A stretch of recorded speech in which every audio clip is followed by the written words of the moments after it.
Video शुरू करने से पहले आपको बता दें कि यदि अभी तक आपने हमारे चैनल को सब्सक्राइब नहीं किया है तो अभी कर लें और साथ में नोटिफिकेशन घंटी को भी दबाएं ताकि हमारी वीडियो सबसे पहले आप तक पहुंच सके। बंधुओं, निज धर्म कहता है कि कर्ता कृत्य में छिपा है, कर्म में छिपा है, सृष्टा सृष्टि में लीन है। इसीलिए जिन्होंने जाना, चाहे वे जनक थे और या गुरु नानक देव थे, घर परिवार में ही रहे, उन्होंने गृहस्थ और सन्यास को अलग नहीं किया। क्योंकि यदि कर्ता अर्थात करुणा निधान अलग है सृष्टि से, तो फिर तुम्हें सृष्टि के काम धंधे से अलग हो जाना चाहिए। जब तुम्हें कर्ता पुरुष को खोजना है तो कृत्य से दूर हो जाना चाहिए, अर्थात कर्म से दूर हो जाना चाहिए। आपको एक बात बता दूं, निज धर्म संसार के विरोध में नहीं है। कई बार मुझे कुछ बहन भाई कहते हैं कि आपका निज धर्म अपना अपना करने के लिए कहता है। सो बंधुओं, उन्हें पता नहीं कि जिसे तुम अपना समझते हो वह अपना नहीं है। अपना तो आपके भीतर बैठा है। आप तो बेकार की दुनिया को अपना बनाकर बैठ जाते हो, पहले अपना बनाते हो और बाद में पछताते हो। कल मैं वीडियो नहीं डाल पाया, आप समझते हो अब लगातार मेरा बोलने से गला थक जाता है। आज भी इच्छा नहीं थी क्योंकि गला इजाजत नहीं दे रहा था, लेकिन फिर परिवार ने कहा कि आज आपका जन्मदिन है, इसलिए वीडियो जरूर डालो। सो बंधुओं, मैंने अपना कर्तव्य समझते हुए आज कुछ नए सूत्र लेकर आपके चरणों में उपस्थित हुआ हूं। आपके स्नेह, आशीर्वाद और प्रेम व करुणा निधान की कृपा से आज 55 का हो गया हूं। जानते हो, आपसे कुछ सालों से जुड़ा हूं, लेकिन मैंने बचपन से लेकर 55 तक कभी अपनी आत्मा को नहीं दूर होने दिया। जो भी किया अपनी आत्मा से किया। आपका स्नेह, प्यार और आशीर्वाद मुझे लगातार मिल रहा है, इसीलिए अपने आप को सौभाग्यशाली मानता हूं। बंधुओं, मैंने कभी जन्मदिन नहीं मनाया। हाँ, इतना जरूर है, जब मेरी माँ थी तो वह कभी कभी हलवा बनाती थी और उस दिन विशेष रूप से मुझे खिलाती, तो मैं पूछता कि आज क्या खास बात है, तो मेरी माँ कहती कि आज के दिन तू पैदा हुआ था। मैं उससे कहता, मुझे नहीं याद रहता, तुझे कैसे याद रह सकता है। माँ कहती थी कि तू भूल सकता है, लेकिन मैं तेरी माँ हूं, मैं तेरा जन्मदिन कैसे भूल सकती हूं।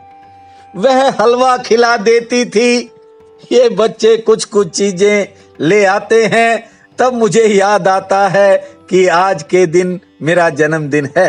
आज आपको निज धर्म के गहरे सूत्र सुना रहा हूं। मीच भले लूं लोचन अपने, ध्यान से सुनना। मीच भले लूं लोचन अपने, दोनों बन जाते हैं सपने। मैं क्या खींचूं वे ही खींचकर लेते हैं मन खींच, एक सत्य एक स्वप्न है मैं दोनों के बीच। बहुत बड़ी पंक्तियां हैं। मैंने जीवन में इनको एक वर्ष में बहुत बार पढ़ा है, हर साल पढ़ता हूं और आपको इनके साथ जुड़ते कुछ शब्द सुनाता हूं। प्यासा थल जल की आशा में, ध्यान से सुनना, बड़ी गहराई है इन पंक्तियों में। प्यासा थल जल की आशा में रटता है जब खग भाषा में, रवि कर ही तब घन गागर भर जाते हैं बंसीच। एक ब्रह्म एक प्रकृति मैं दोनों के बीच। समझते हो ये आपको क्यों सुनाए हैं? मैं कहता हूं कि ये एक मैं का भाव है। बस ये जो मैं का भाव है ये हमारी निद्रा है, तंद्रा है, और इसी के कारण हम सोए रह जाते हैं। जगत, प्रकृति और परमात्मा ये अलग अलग दिखाई पड़ते हैं और इंसान को लगता है मैं बीच में खड़ा हूं। बंधुओं, तरह तरह की धर्म, पंथ और नीतियां हैं, लेकिन आपको एक बात बता दूं, कोई नीति क्रोध को भगाने में लगी है, ध्यान से सुनना, और कोई नीति लोभ को भगाने में लगी है। आज आपको बता दूं, हर बीमारी का इलाज अलग अलग है, लेकिन धर्म का अर्थ एक ही होता है। धर्म का अर्थ है कि सारी बीमारियों को जड़ से काट देना। और पहली बीमारी है आदमी की मूर्छित अवस्था। जब तक वह इसे नहीं तोड़ेगा, इसे जड़ से नहीं काटेगा, तब तक बीमारियां तो आती रहेंगी। और जो जाग जाएगा उसकी सारी बीमारियां भाग जाएंगी। बंधुओं, ये जो नीतियां हैं ये अंधेरे से लड़ने वाली हैं।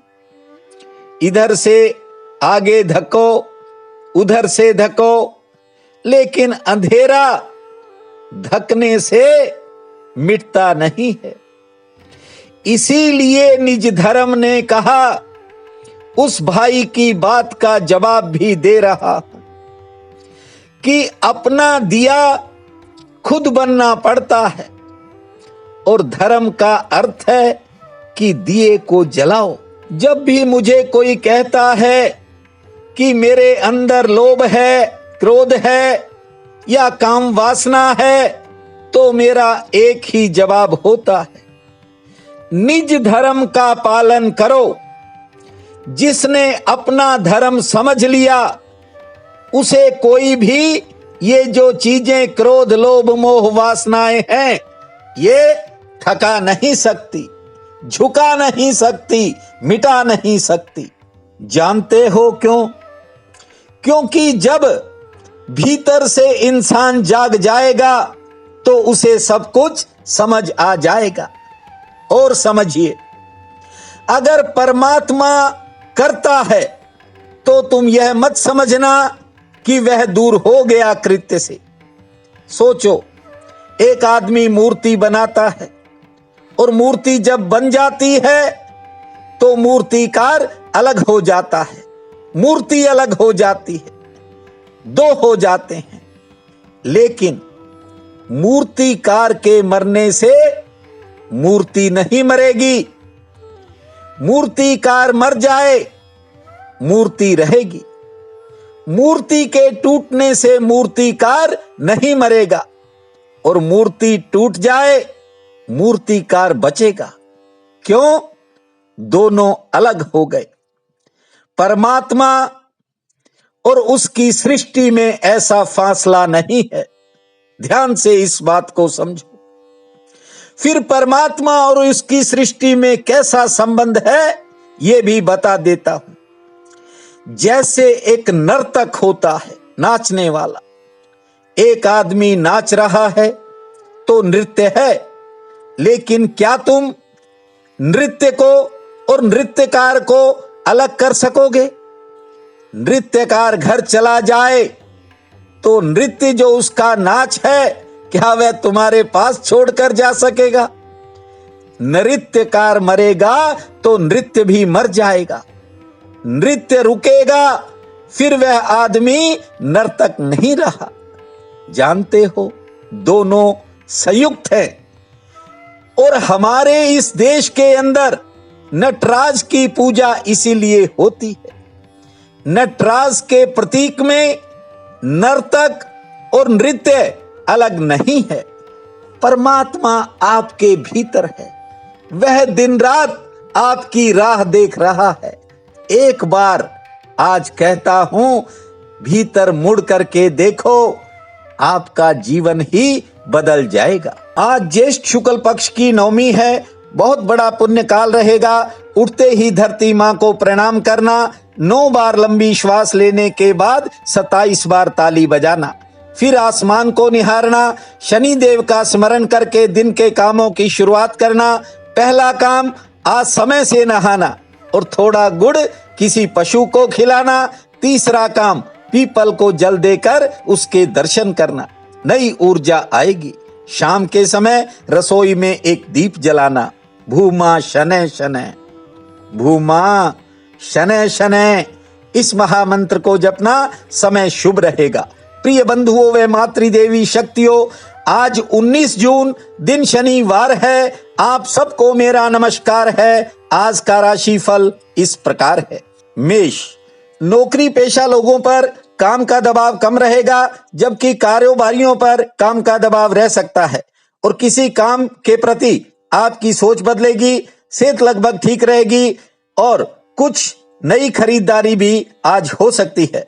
वृषभ, आज किसी करीबी के साथ किसी बात को लेकर थोड़ा मनमुटाव बनने के योग हैं। दिन भर धैर्य से काम लेना होगा, लेकिन आज आपका कोई रुका हुआ काम गति पकड़ेगा। आमदन के लिए दिन सामान्य रहेगा। मिथुन, आज किसी विशेष काम में इंतजार करना पड़ सकता है। कुछ नए खर्चे सामने आएंगे। यात्रा में थोड़ा सावधानी रखें। दोपहर बाद कारोबार से आमदन ठीक हो जाएगी और कोई नई भागदौड़ भी हो सकती है। कर्क, आज कारोबारी सितारे दिन भर पक्ष में रहेंगे। कुछ नए लोगों से मुलाकात होगी, नया संपर्क भी जुड़ सकता है। सेहत पक्ष मध्यम श्रेणी का है और लेन देन के कामों में राहत मिलेगी। सिंह, व्यापार में आज कोई अड़चन आ सकती है, काम का बोझ रह सकता है, हिम्मत से काम लेना होगा। किसी बिगड़े काम में सुधार की संभावना है और संतान संबंधी काम में सफलता मिलेगी। कन्या, आमदन के लिए आज का दिन ठीक रहेगा। आज आपका कोई पुराना काम बन सकता है या यूं कहूं पुरानी मेहनत से फायदा हो सकता है। सेहत ठीक रहेगी और किसी बात को लेकर थोड़ा तनाव बन सकता है, संयम से काम लें।